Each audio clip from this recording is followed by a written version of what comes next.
एक खातून आती हैं, तशद्दुद करती है, मारपीट करती है दुकान पर काम करने वाले लड़के मोहम्मद अजीम को। वो बच्चा जब बाहर निकलने लगा ना तो उसने 3-4 गालियाँ निकाली इसको। मैंने उन्हें बताया कि मेरा कसूर नहीं है, मैंने सिर्फ आपके बच्चे को पकड़ के बाहर निकाला है दुकान में से। उन्होंने मुझे कहा था कि ये अभी तो तुम्हें इससे छोड़ रही हूँ, नेक्स्ट टाइम अगर तुम बाज ना आए तो तुम्हें मार के जाऊंगी मैं। उर्दू पॉइंट की वीडियोस देखने के लिए हमारा चैनल सब्सक्राइब कीजिए और बेल के आइकन पर क्लिक कीजिए ताकि आप हमारी तमाम आने वाली वीडियो से बाखबर रह सकें। अस्सलामुअलैकुम नाज़रीन, उर्दू पॉइंट से मैं हूं आपकी मेज़बान तहमीना शेख। नाज़रीन, ये वो दुकान है जिसकी फुटेज आपने देखी, बहुत ज़्यादा वीडियो वायरल हुई, जिसमें एक खातून आती हैं ई चलान अपना जमा करवाने के लिए। ई चलान जमा हो जाता है, मैसेज दिखा दिया जाता है और फिर जब वो वार्डन के पास पहुंचती है तो वार्डन कहता है कि आपका ई चलान जमा नहीं हुआ और वो खातून वापस इस दुकान पर आती है, तशद्दुद करती है, मारपीट करती है दुकान पर काम करने वाले लड़के मोहम्मद अजीम को। अजीम इस टाइम सीरियस कंडीशन में है, चोट बहुत लगी है, तबीयत ख़राब है। दुकान के अंदर चलते हैं, देखते हैं कि क्या माजरा था। नाज़रीन, मुदस्सिर हसन मेरे साथ इस टाइम मौजूद हैं जो कि इस शॉप के ऑनर हैं। क्या हुआ था, कैसे हुआ था, ये सारी कहानी हम जानते हैं मुदस्सिर साहब से। अस्सलाम वालेकुम। अस्सलाम वालेकुम जी। मुदस्सिर साहब, क्या हुआ था?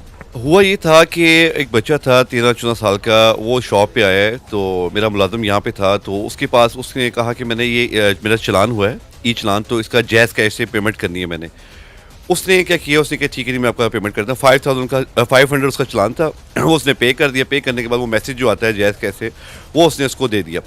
मैसेज दे दिया, पे हो गया चलान। अपना वार्डन के पास जाए, जाके उससे आप इसको चलान को कैश उसको अपना चलान वापस ले लें।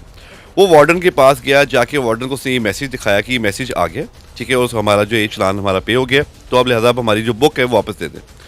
वार्डन ने कहा कि अभी तक ये मेरे पास नहीं आया, आप दोबारा उस शॉप पे वापस जाएं और जाकर उसको चेक करवाएं क्योंकि अभी तक मेरे तक नहीं पहुंचा। वो उन्होंने वापस आए, वापस आके उस बच्चे ने कहा कि जी विद साथ उसके ड्राइवर था, उसने कहा कि जी ये जो चलान है ये अभी तक पे नहीं हुआ। उसने कहा जी मेरे पास मैसेज तो आ गया, लेकिन मैं जैज़ कैश पे कॉल करता हूँ। उसने हेल्पलाइन पे कॉल की, उसने कहा जी 15 से 20 मिनट लगेंगे, वो ऑटोमेटिकली उनके सिस्टम में आ जाएगा पुलिस वालों के।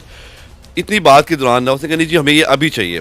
इस दौरान उसकी कोई बहस मुबासा हुई है बच्चे ने कोई बदतमीजी की, फिर उसने गाली निकाली। तो उसने कहा यार आप बदतमीजी ना करें, शॉप वाला था, इसने क्या किया, उसने उसको 500 वापस दिया। उसने कहा जी आप कहीं और से करवा लें। मोहम्मद अजीम ने 500 वापस दिया है। ओके, जिसको मारपीट के गई हैं, जिसको मारपीट की गई। ओके, फिर उसके बाद फिर ये हुआ कि वो बच्चा जब बाहर निकलने लगा ना तो उसने 3-4 गालियाँ निकाली इसको।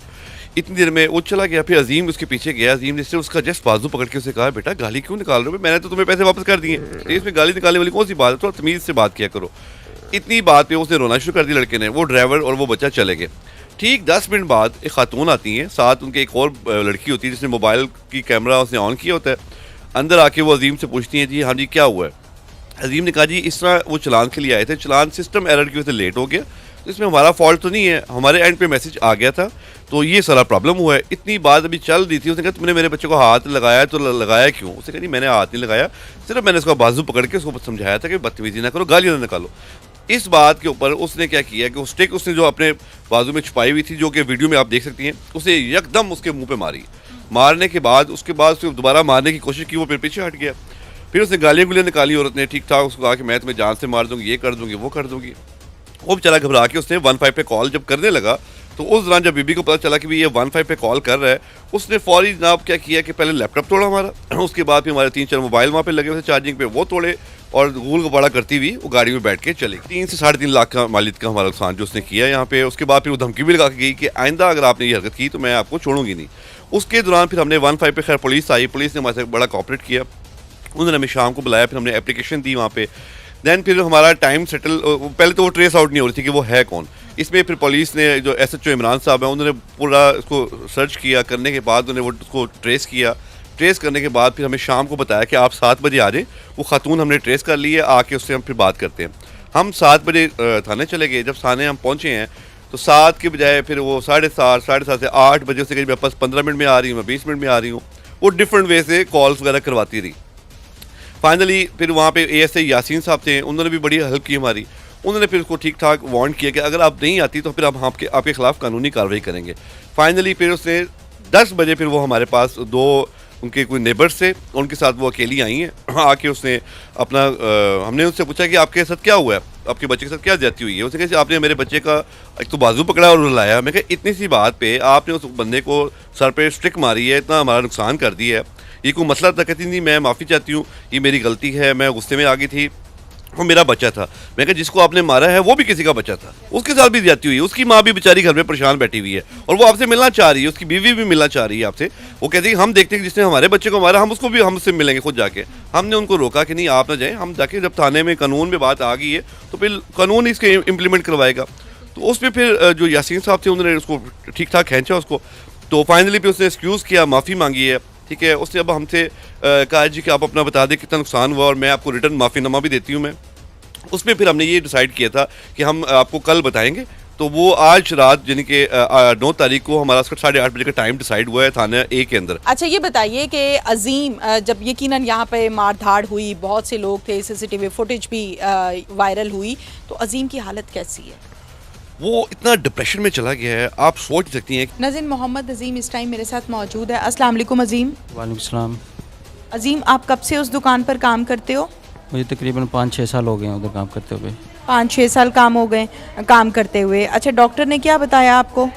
डॉक्टर ने मुझे 3 दिन का रेस्ट बोला है और इसके अलावा बताया कि टिश्यूज़ वगैरह इंजर्ड हुए हैं, बोन वगैरह बच गई है फ़िलहाल।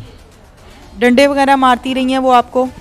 उन्होंने पहले तो इधर मेरे चेहरे पर मारा है, जहाँ पर आइज़ के बिल्कुल पास, आप जैसा कि आप देख सकते हैं कि आइज़ भी इसमें डैमेज हो सकती थी, ठीक है। और इसके अलावा आपको पता है कि हेड इंजरी कितनी ख़तरनाक होती है। तो फिर उन्होंने तोड़ फोड़ की है दुकान पे भी हमारी। वहाँ पर कोई 3-3.5 लाख का मोबाइल लगे हुए थे, आईपैड कस्टमर के ना रिपेयर करके वहाँ पर हम रखते हैं, तो वो उन्होंने तोड़ दी है। इसके अलावा मेरा मोबाइल तोड़ दिया, 2-3 मोबाइल और उधर कस्टमर्स के पड़े हुए थे वो तोड़ दिए, एक लैपटॉप पड़ा हुआ था वो तोड़ दिया। उसके सारे सबूत एज इन वीडियो हमारे पास सेव्ड हैं। अब आपका क्या मुतालिबा है? मैं चाहता हूँ मुझे इंसाफ मिले। अच्छा ये बताएं कि जब मारपीट हुई है या डंडे वगैरह जब मार रही थी तो आप मना करते रहे हो? बिल्कुल मैं मना करता रहा हूँ। मैंने उन्हें बताया कि मेरा कसूर नहीं है, मैंने सिर्फ आपके बच्चे को पकड़ के बाहर निकाला है दुकान में से, जिसकी वीडियो भी हमारे पास मौजूद है। ये बाज नहीं आई? वो बाज नहीं आई उन्होंने मुझे कहा बार बार कि आपकी हिम्मत कैसे हुई, आपने मेरे बच्चे को रुलाया, आपने मेरे बच्चे को बाहर पकड़ के निकाला, तो निकाला कैसे? अच्छा, आपको किसी किस्म की कोई थ्रेट कॉल्स तो नहीं आ रही? मुझे थ्रेट कॉल नहीं आ रही, लेकिन उन्होंने मुझे कहा था कि ये अभी तो तुम्हें इससे छोड़ रही हूँ, नेक्स्ट टाइम अगर तुम बाज ना आए तो तुम्हें गोली मार के जाऊँगी मैं। अच्छा, ये भी कहा है आपको? ये भी कहा है, थ्रेट करके गई हैं। अच्छा, गवर्नमेंट से आपको क्या डिमांड करनी है? अभी तो शाम को जाना है, वो SHO साहब ने बुलाया और इसके अलावा यासीन साहब है ASI, उनके साथ वो करके उनसे ना डील कर रहे हैं कि शायद वो हमारे डैमेजेस वगैरह जो हुए हैं वो कह रहे हैं जी कि हम उनका ना आपको सेटलमेंट कर देते हैं, तो आपसे माफ़ी भी मांग लेते हैं। तो अब देखते हैं रात को क्या होता है। 8:30 बजे का टाइम है, अगर ना हुआ तो इसके बाद फिर हम वज़ीर आला पंजाब के पास जाएंगे इंसाफ लेने। बहुत शुक्रिया आपका। नाज़रीन, अजीम का मौक़िफ़ आपके सामने है कि डॉक्टर ने मुझे रेस्ट के लिए कहा है, इसके टिश्यूज़ डैमेज हो गए हैं, इसकी जो हड्डी है चूँकि मुंह पर डंडा मारा गया है वो बीच में हड्डी जो है उस पर भी चोट आई है, फ्रैक्चर हुई है। इसका ये मुतालिबा है कि मुझे इंसाफ चाहिए। इसके साथ ही अपनी मेज़बान तहमीना शेख को इजाज़त दीजिए। अल्लाह हाफ़िज़।